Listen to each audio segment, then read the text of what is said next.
RJD supremo Lalu Prasad Yadav ने अपने बड़े बेटे तेज प्रताप यादव के खिलाफ बड़ा एक्शन लिया है। आज लालू ने एक्स पर पोस्ट कर लिखा कि निजी जीवन में नैतिक मूल्यों की अवहेलना करना हमारे सामाजिक न्याय के लिए सामूहिक संघर्ष को कमजोर करता है।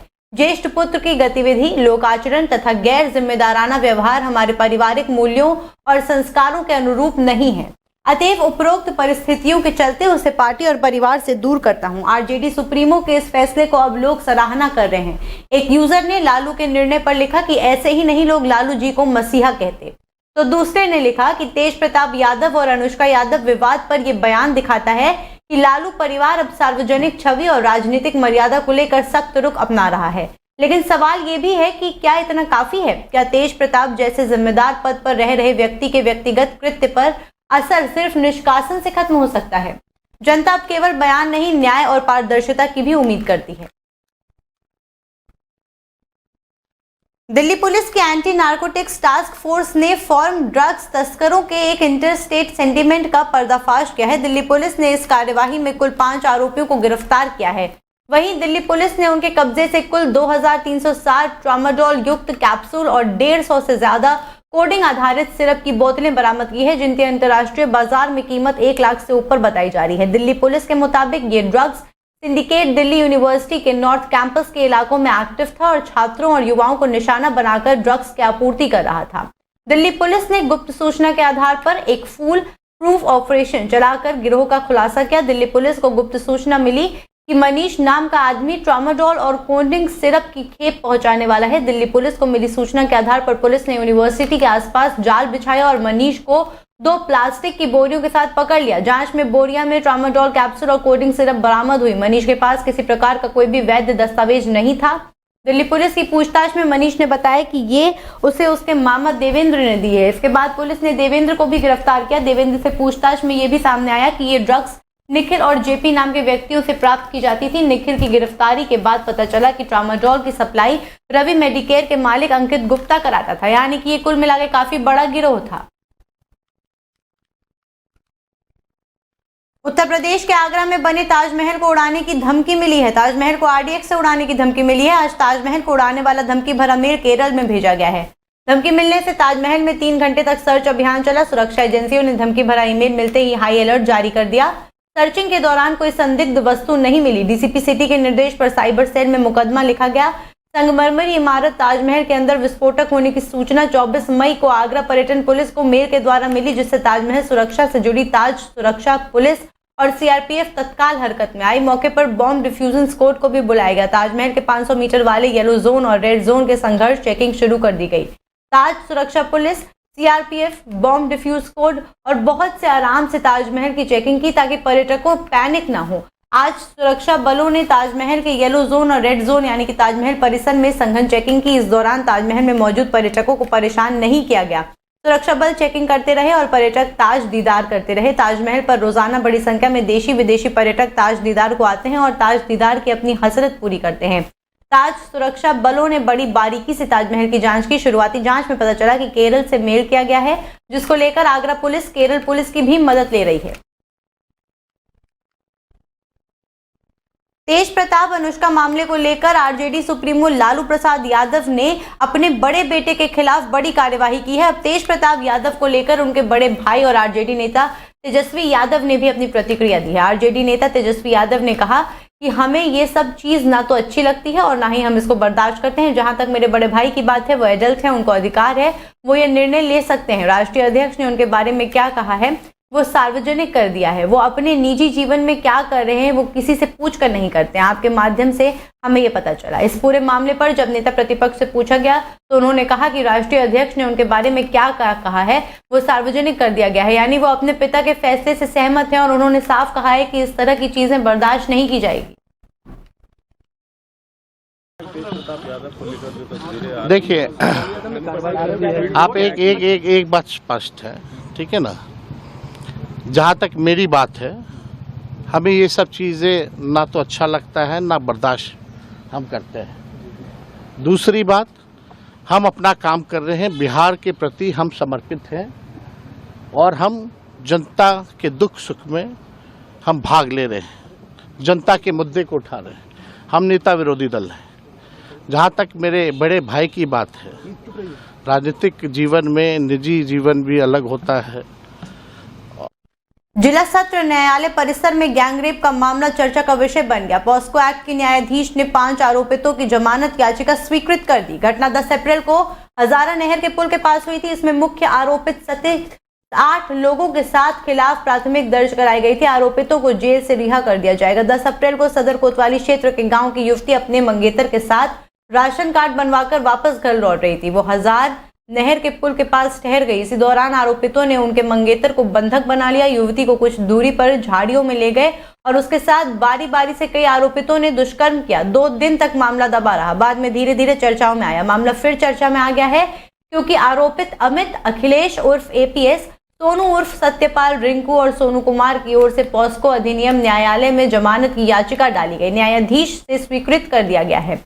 सवाल उठते हैं कि इतनी जल्दी कैसे मिल गई जमानत? किस केस की जांच कमजोर हुई या प्रभावशाली लोगों का दबाव पड़ा? ये पूरा मामला जिले के सदर कोतवाली क्षेत्र का है, जहां एक नाबालिग अपने मंगेतर के साथ हजारा नहर घूमने गई थी। इस दौरान वहां कुछ बदमाश पहुंचे और दोनों के साथ बदसलूकी करने लगे। आरोपियों ने दोनों का वीडियो बना लिया और वायरल करने की धमकी देकर नाबालिग के साथ सामूहिक दुष्कर्म किया। इसके बाद दरिंदों ने उनके साथ लूटपाट भी की। पीड़िता ने 1090 हेल्पलाइन पर कॉल करके मामले की जानकारी दी, जिसके बाद पुलिस ने उन्हें अरेस्ट कर लिया था। राजस्थान के ब्यावर जिले में ट्रक ड्राइवर को जेसीबी मशीन में उल्टा लटकाकर बुरी तरह पीटने वाले हिस्ट्री शीटर और खनन माफिया की पुलिस ने हेकड़ी निकाल दी।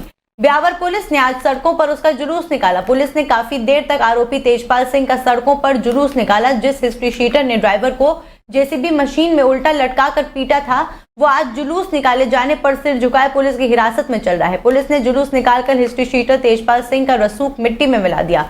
जिस वक्त उसका जुलूस निकाला जा रहा था, उस समय सड़कों के दोनों तरफ सैकड़ों लोग उसे देखकर हंस रहे थे। तमाम लोग मोबाइल फोन से उसकी फोटो और वीडियो बना रहे थे। आरोपी तेजपाल लंगड़ा कर चल रहा था। आसमान से बरस रही आग के बीच भरी दोपहरी पुलिस द्वारा इस तरह जुलूस निकाले जाने से हिस्ट्री शीटर की सारी हेकड़ी निकल गई। इस मामले में वायरल वीडियो सामने आने के बाद सीएम भजनलाल शर्मा ने भी पुलिस को कड़ी कार्यवाही के आदेश दिए थे। सीएम भजनलाल के निर्देश के बाद राजस्थान पुलिस एक्शन में आ गई। कल तक आरोपी तेजपाल द्वारा ड्राइवर को उल्टा लटकाकर पीटे जाने का वीडियो वायरल हो रहा था। वहीं आज पुलिस द्वारा सड़कों पर उसका जुलूस निकाले जाने का वीडियो वायरल हो रहा है। ये दोनों वीडियो सोशल मीडिया पर चर्चा का सब बना हुआ है। भारतीय क्रिकेट टीम को अगले महीने इंग्लैंड दौरे पर जाना है। इंग्लैंड में टीम इंडिया को 5 मैचों की टेस्ट सीरीज खेलनी है। बीसीसीआई ने इस दौरे के लिए भारतीय टीम का ऐलान कर दिया है।